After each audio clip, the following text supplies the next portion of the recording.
Il est 7h sur Radio J, 8h sur Studio Qualita à Jérusalem. Olivier Granilic au micro pour le premier rendez-vous avec l'actualité israélienne de ce dimanche matin. C'est le retour à l'école pour les petites classes au centre de l'actualité israélienne, les classes de Aleph à Dalet. Retourneront donc, sont en train de retourner à l'heure où je vous parle, à l'école après 2 mois d'enseignement à distance. Les enfants se réuniront par groupe de 20 élèves maximum. Et ils devront porter le masque pendant toute la journée et le repas seront pris à l'extérieur, si cela est possible. Le ministère de la Santé a aussi donné hier la liste des allègements de certaines restrictions dans le cadre de la sortie du second confinement qu'Israël a connu. Ainsi, à partir donc de 6 heures, les coiffeurs et les salons de beauté peuvent reprendre leur activité avec certaines restrictions. Les gîtes et maisons de vacances peuvent aussi de nouveau accueillir des clients. Les événements comme les mariages, les fêtes seront également limités à 10 personnes en intérieur et 20 à l'extérieur.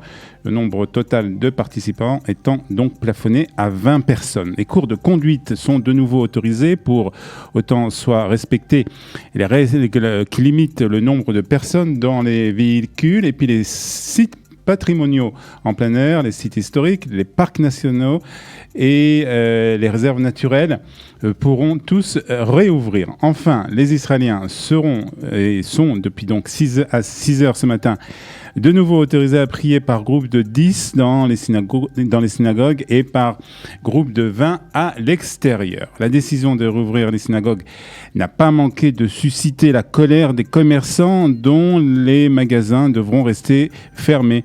La réouverture est prévue pour le 15 novembre si le taux d'infection quotidien continue de baisser et se maintient à un taux faible. Et justement, les chiffres sont tombés il y a quelques minutes ici en Israël. On parle de 218 nouveaux cas de contamination. Mais attention, comme chaque semaine, le samedi est un jour où le nombre de tests de dépistage est très bas. Seulement 7 946 tests ont été réalisés.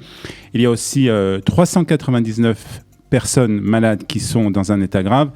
Il y a eu 2541 personnes qui sont décédées du coronavirus depuis le début de cette pandémie. On parle à présent de relations internationales avec la République dominicaine qui envisage de déplacer son ambassade en Israël de Tel Aviv à Jérusalem. C'est ce qu'a annoncé en tout cas un communiqué du ministère dominicain des Affaires étrangères.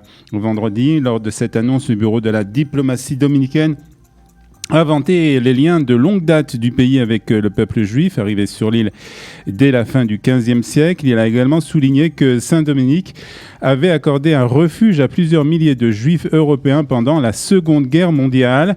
Cette déclaration intervient après un entretien téléphonique entre le ministre israélien des Affaires étrangères, Gabi Ashkenazi, et son homologue dominicain, Roberto Alvarez. C'est une information qui est rapportée par les médias israéliens ce matin. Si ce projet venait à se concrétiser, la République dominicaine serait donc le 3e pays à relocaliser son ambassade en Israël à Jérusalem après les États-Unis et le Guatemala. Et puis le ministre israélien de la Défense, Benny Gantz, a indiqué dans un communiqué qu'il avait demandé à Tsahal de dépêcher une aide d'urgence en Turquie suite au tremblement de terre qui a secoué l'ouest du pays. L'État d'Israël et ses forces de sécurité apporteront toujours une aide humanitaire aux civils qui sont blessés, peu importe l'endroit, en s'appuyant sur l'expérience et capacités de Tsahal acquises au fil des ans pour faire face aux situations d'urgence, a déclaré le ministre de la Défense. Et puis, sachez aussi qu'un responsable des brigades des martyrs d'Al-Aqsa, une des milices armées de la faction du Fatah, a été tuée hier dans un camp de réfugiés à Balata, près de Naplouse. Selon des sources palestiniennes, Khatam Abou Khizek, 35 ans, était un proche de l'ancien membre du Fatah de Mahmoud Dahlan, également ancien ministre de la Sécurité de l'autorité palestinienne, aujourd'hui rivale du président Mahmoud Abbas. Les circonstances entourant la mort d'Abou Khizek n'ont pas été encore élucidées. Et puis aussi, sachez que 3 Arabes israéliens ont été retrouvés morts dans un parc national dans le nord du pays. Une enquête a été ouverte pour élucider les circonstances de la mort de ces 3 personnes. On termine par la météo israélienne de ce dimanche avec une baisse des températures et des risques de pluie sur une partie du pays. 20 degrés à Tel Aviv, 18 à Jérusalem, 20 degrés à Haïfa et 26 à Eilat.